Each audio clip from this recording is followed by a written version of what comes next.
নারী সংস্কার কমিশন বাতিল সহ 12 দফা ঘোষণাপত্র দিল হেফাজতে ইসলাম। আওয়ামী লীগকে নিষিদ্ধের দাবি। নারী অধিকার সংস্কারের কিছু সুপারিশ সমর্থনযোগ্য নয় বললেন জামায়াত আমির। ফেব্রুয়ারিতে নির্বাচন দেওয়ার আহ্বান। ঐকমত্য কমিশন কারো প্রতিপক্ষ নয়, লক্ষ্য জাতীয় সনদ তৈরি বললেন ডক্টর আলী রিয়াজ।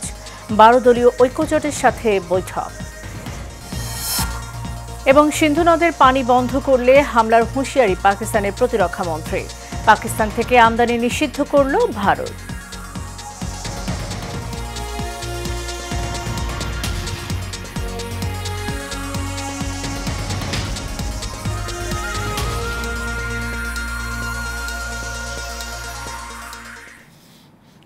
স্বাগত এশিয়ান প্রাইম নিউজে, সাথে আছি সাবরিনা জিয়া।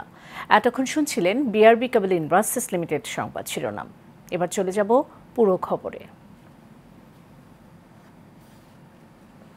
নারী সংস্কার কমিশনের প্রস্তাব দেশের আপামর মুসলমানদের ধর্মীয় অনুভূতিতে আঘাত এনেছে বলে মন্তব্য করেছেন হেফাজতে ইসলামের যুগ্ম মহাসচিব মাওলানা মামুনুল হক।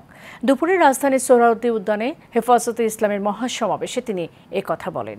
সমাবেশে সংগঠনটির পক্ষ থেকে আওয়ামী লীগকে নিষিদ্ধ ঘোষণা সহ 12 দফা দাবি তুলে ধরা হয়। ওয়ালিদ সিদ্দিকীর রিপোর্ট। নারী বিষয়ক সংস্কার কমিশন বাতিল সহ 4 দফা দাবিতে রাজধানীর সোহরাওয়ার্দী উদ্যানে হেফাজত ইসলামের মহাসমাবেশ অনুষ্ঠিত হয়।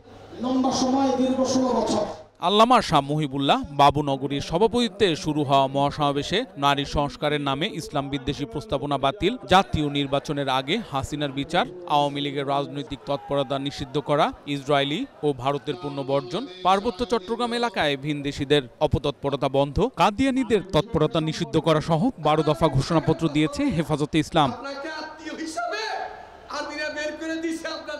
মহাসমাবেশে মাওলানা মামুনুল হক বলেন, নারী সংস্কার কমিশনের প্রস্তাব কোরআনের সঙ্গে সাংঘর্ষিক। নারী সংস্কারের নামে আল্লাহর কোরআনকে, ইসলামকে যে কটাক্ষ করা হয়েছে, ধর্মীয় উত্তরাধিকার বিধান, পারিবারিক বিধানকে নারী পুরুষের মধ্যে বৈষম্যের প্রধান কারণ বলে আখ্যায়িত করে বিতর্কিত নারী বিষয়ক কমিশন এদেশের সংখ্যাগরিষ্ঠ মানুষের ধর্মীয় অনুভূতিতে আঘাত প্রদান করেছে।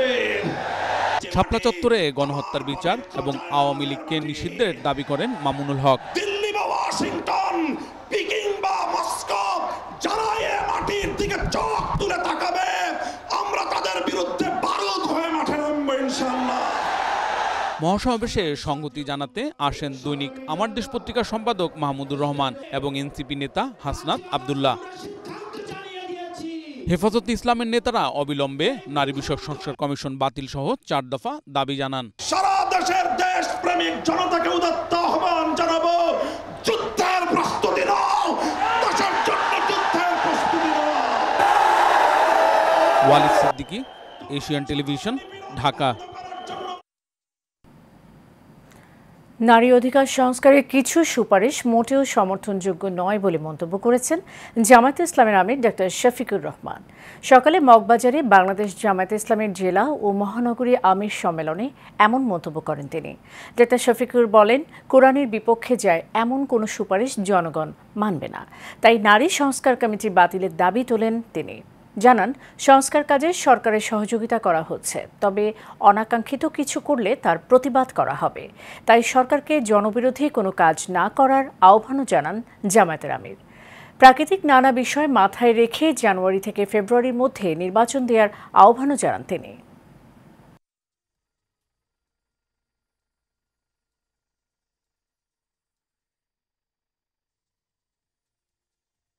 সমাজকে অশান্ত করার, বিশৃঙ্খলা সৃষ্টি করার, মানুষের উপর জুলুম করার এই কাজ কোনো সমাজকে শান্তি এবং সম্মান এনে দেবে না। আমরা সেই গায়ের জোরের রাজনীতি এবং সমাজ ব্যবস্থা থেকে বের হয়ে আসার জন্য এই কাজে যারা যেখানেই জড়িত আছে তাদের সকলের প্রতি উদাত্ত আহ্বান জানাই। বিভিন্ন সংস্কার কমিশনের সুপারিশ বিবেচনা গ্রহণের লক্ষ্যে গঠন করা জাতীয় ঐকমত্য কমিশন কারো প্রতিপক্ষ নয় বলে দাবি করেছেন কমিশনের সহ সভাপতি ডক্টর আলী রিয়াজ। সকালে জাতীয় সংসদ ভবনে এলটি হলে 12 দলীয় ঐক্যজোটের সঙ্গে সংলাপে বসার আগে তিনি এ দাবি করেন। আলী রিয়াজ বলেন, দলগুলোর মধ্যে মতপার্থক্য থাকবে, নেতাকর্মীরা জাতীয় স্বার্থে নিজ নিজ অবস্থান থেকে যেমন কথা বলবেন, আবার ছাড় দেওয়ারও মানসিকতা থাকতে হবে। সব বিষয়ে একমত হওয়া সম্ভব না হলেও রাষ্ট্র গড়ার ক্ষেত্রে একমত হতে পারবেন বলে জানিয়েছেন ঐকমত্য কমিশনের সহসভাপতি। অন্তর্বর্তী সরকার গণতন্ত্রকে বিকশিত হওয়ার সুযোগ দেবে না, তারা নির্বাচন চায় না। উপদেষ্টাদের কথায় বিষয়টি পরিষ্কার, এমন মন্তব্য করেছেন বিএনপি স্থায়ী কমিটির সদস্য হাফেজ উদ্দিন আহমেদ। শনিবার মতিঝিলে এক আলোচনা সভায় কথা বলেন তিনি বলেন, দেশ এখনো মুক্ত হয়নি, আমরা ঝুলন্ত অবস্থায় রয়েছে, রাষ্ট্রকে নিয়ে সরকার ছিনিমিনি খেলছে। আগামী দিনে হয়তো আমাদের আরও সংগ্রাম করে যেতে হবে।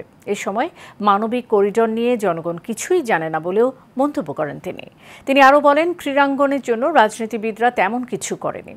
এর কারণে আওয়ামী লীগ খেলাধুলার অতীতের সকল সংস্কৃতি পাল্টে দিয়েছে। দলটির মধ্যে ক্রীড়াসুলভ মনোভাব নেই। দলটি অনেক খেলোয়াড়কেও বিপদে ফেলেছে। অনেকে খেলা চলাকালীন অবস্থাতেই রাজনীতিতে যোগ দিয়েছে। সাকিব আল হাসানকে আওয়ামী লীগে যোগ না দেওয়ার পরামর্শ দিয়েছিলেন। 17 বছর সংগ্রাম করলাম একটা সুষ্ঠু নির্বাচনের জন্য, ওই নির্বাচনের তো কোনো নাম নিশানা দেখতে পাচ্ছি না। এবং ওয়াকিবহাল ব্যক্তিরা বলছে আগামী 2-5 বছরের মধ্যে নির্বাচন হওয়ার কোনো সম্ভাবনা নাই। তার কারণ বর্তমান সরকার নির্বাচন চায় না। তারা মুখে এটি বলে না, কিন্তু তাদের অঙ্গভঙ্গি, অন্যান্য কথাবার্তায়, উপদেষ্টাদের কথাবার্তায় আমাদের মনে প্রতীতি জন্মেছে যে এরা দেশের গণতন্ত্রকে আবার পূর্ণমাত্রায় বিকশিত হওয়ার সুযোগ দেবে না। এ পর্যায়ে থাকছে সারা বাংলা।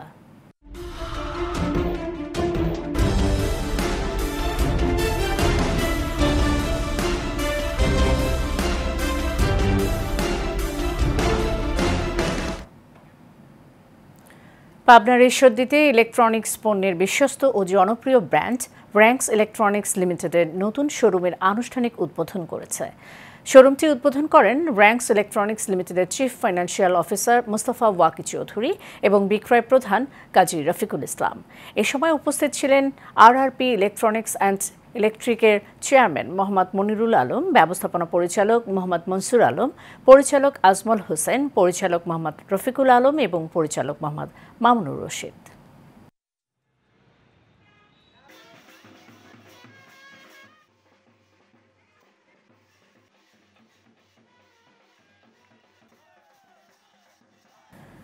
বাংলাদেশ সাংবাদিক ঐক্য পরিষদের আয়োজনে বিশ্ব মুক্ত গণমাধ্যম দিবস উপলক্ষে মতবিনিময় সভা অনুষ্ঠিত হয়েছে। বিকেলে রাজধানী বিজয়নগরে একটি হোটেলে এই আলোচনা সভার প্রধান অতিথি ছিলেন বিএনপির যুগ্ম মহাসচিব খায়রুল কবির খোকন। বাংলাদেশ সাংবাদিক ঐক্য পরিষদের প্রতিষ্ঠাতা চেয়ারম্যান সাব্বির আহমেদ রনির সভাপতিত্বে আরও উপস্থিত ছিলেন পরিষদের প্রধান মুখপাত্র খান নজরুল ইসলাম হান্নান। আলোচনায় বক্তারা বলেন, বিগত সরকারের আমলে গণমাধ্যম একটি শিকলে বাঁধা ছিল, এখন সময় হয়ে এসেছে মুক্ত হবার।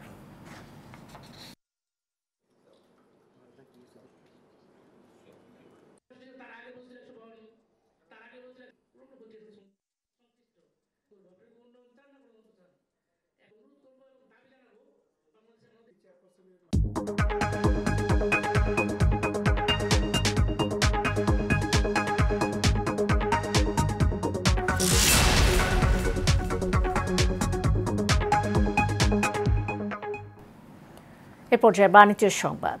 দেশের উচ্চ শিক্ষা খাতে নতুন মাত্রা যোগ করে সোনারগাঁও ইউনিভার্সিটির স্থায়ী ক্যাম্পাসের উদ্বোধন করা হয়েছে। রাজধানী খিলগাঁও 75 নম্বর ওয়ার্ডে এই ক্যাম্পাসের উদ্বোধন করা হয়।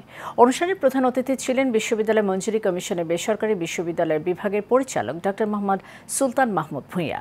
বিশেষ অতিথি ছিলেন সোনারগাঁও ইউনিভার্সিটির উপদেষ্টা আজিজুল বারী শিপু ও লায়ন মীর আব্দুল আলিম, ইউনিভার্সিটির treasurer professor doctor Mohammad Ekramul Islam, ব্যবসায় অনুষদের ডিন প্রফেসর মোহাম্মদ আলামিন মোল্লা সহ অনেকে।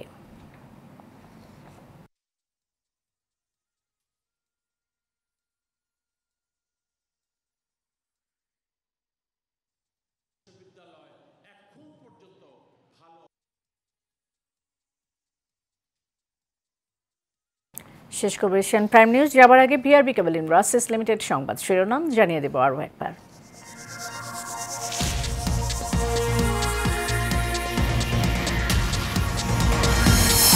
নারী সংস্কার কমিশন বাতিল সহ 12 দফা ঘোষণাপত্র দিল হেফাজতে ইসলাম, আওয়ামী লীগকে নিষিদ্ধের দাবি। নারী অধিকার সংস্কারের কিছু সুপারিশ সমর্থনযোগ্য নয় বললেন জামায়াত আমির, ফেব্রুয়ারিতে নির্বাচন দেওয়ার আহ্বান।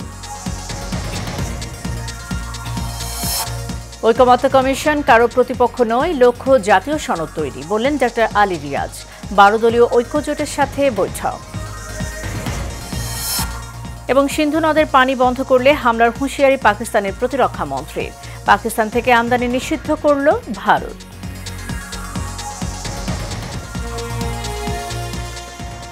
এশিয়ান প্রাইম নিউজ এ পর্যন্তই, পরের সংবাদ দেখার আমন্ত্রণ রইল। ধন্যবাদ সাথে থাকার